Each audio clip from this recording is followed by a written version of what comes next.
Timeline, 5000 ans d'histoire, Richard Fremder. Finalement, si la mode et la peinture font si bon ménage, c'est parce qu'elles se développent autour des mêmes enjeux. En fait, il s'agit tout simplement de se mettre en scène. Mettre en scène sa richesse, sa position sociale, sa vie, son entourage. Les portraitistes ont définitivement de quoi s'amuser avec ces signes extérieurs de richesse. C'est d'ailleurs vers la fin du XVIIIe que naît un nouveau sous-genre, si vous voulez, en peinture, notamment afin de qualifier certaines toiles de Jean-François de Troyes, par exemple, le tableau de mode. Ces œuvres mettent en scène des aventures galantes entre un homme et une femme, tous deux parés de costumes aristocratiques très très bien détaillés. Évidemment, ce thème a ensuite été repris dans certains portraits de la noblesse. Mais qu'est-ce que tout ça nous raconte de plus à propos de la mode ? L'élément important à retenir ici, c'est que grâce à ses liens avec la peinture, la mode devient une réelle industrie. Enfin, les peintres jouent en effet un rôle décisif dans le secteur de la fabrique de la mode, c'est-à-dire dans la conception des textiles, dans la réalisation des décors d'accessoires et dans l'invention de nouvelles silhouettes, tous destinés à être diffusés dans la presse de mode. C'est dans ce domaine qu'on retrouve Watteau de Lille, le célèbre artiste de la fin du XVIIIe, qui propose des illustrations oscillant entre fantaisie et réalisme pour accompagner carrément les articles de cette nouvelle presse. Les premiers recueils de mode paraissent au même moment. On peut citer le Monument du costume, édité entre 1777 et 83, le Cabinet des modes, publié en 85, ainsi que la Galerie des modes et costumes français, qui paraît de 1778 à 1787. Les dates sont importantes, évidemment. C'est à partir de ce nouveau moyen de communication que va alors se développer, par exemple, la pièce incontournable du vestiaire masculin, le gilet. Sous l'influence des artistes picturaux, dont l'imagination déborde, le gilet se pare tour à tour de broderies, de boutonnières et de boutons et de différentes variations botaniques ou exotiques. Évidemment, toutes ces tendances ne concernent que la cour de France. Par ailleurs, dans le pays, les paysans et les bourgeois restent inlassablement fidèles à leurs costumes habituels. Il faut dire que la mode coûte cher. C'est d'ailleurs pour cette raison que la mode se simplifie temporairement au lendemain de la Révolution française, effectivement. Alors que l'ancien monarque Louis XVI vient de se faire décapiter, que la noblesse s'est faite décapiter aussi et chasser, et que la terreur a fait trembler de peur toutes les aristocraties en interne comme à l'externe, il devient plus prudent d'éviter les tenues trop extravagantes et trop ostentatoires. Les contrastes socio-économiques se réduisent et les familles les plus aisées du coup, se font un peu plus discrètes. Pendant quelque temps donc, les talons, perruques et frisures sont abandonnés. Désormais, la chevelure des hommes, comme celle des femmes, sont écourtées et cessent d'être poudrées. Les chapeaux sont réduits, les souliers sont plats et les silhouettes s'allongent et s'affinent.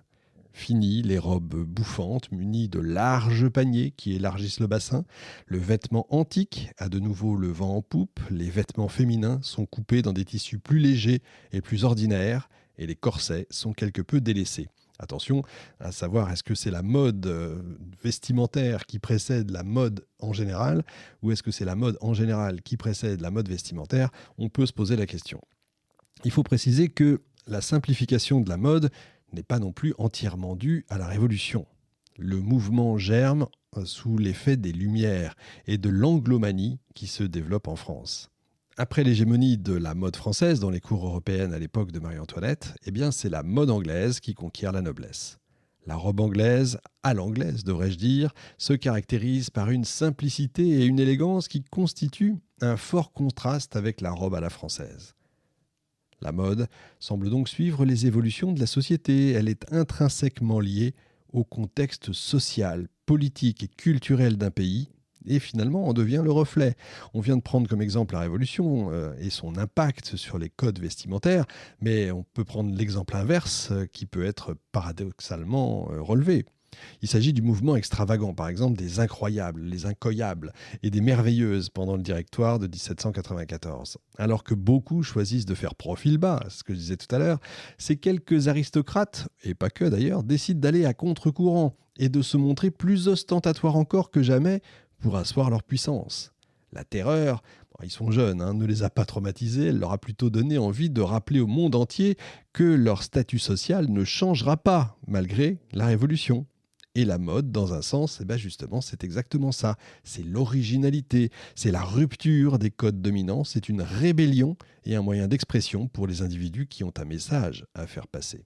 Et voilà donc la jeunesse aristocratique, revenue d'exil ou sortie de prison, qui se jette sans retenue dans tous les plaisirs. Elle lance immédiatement une nouvelle mode, censée perpétuer la tradition ostentatoire de la noblesse française, qui se distingue du peuple par ses apparats.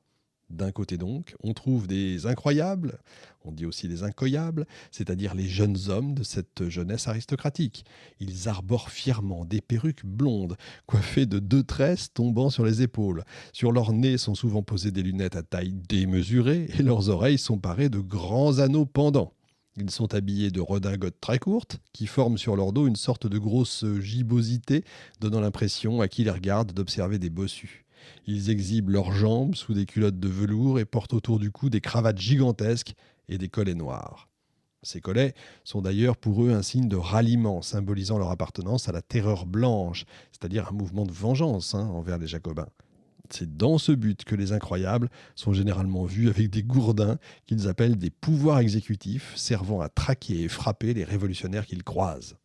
Du côté des jeunes femmes, qu'on appelle les merveilleuses, les tuniques grecques sont de sortie, bien qu'inspirées de l'Antiquité païenne, le style des merveilleuses est tout de même un peu plus osé.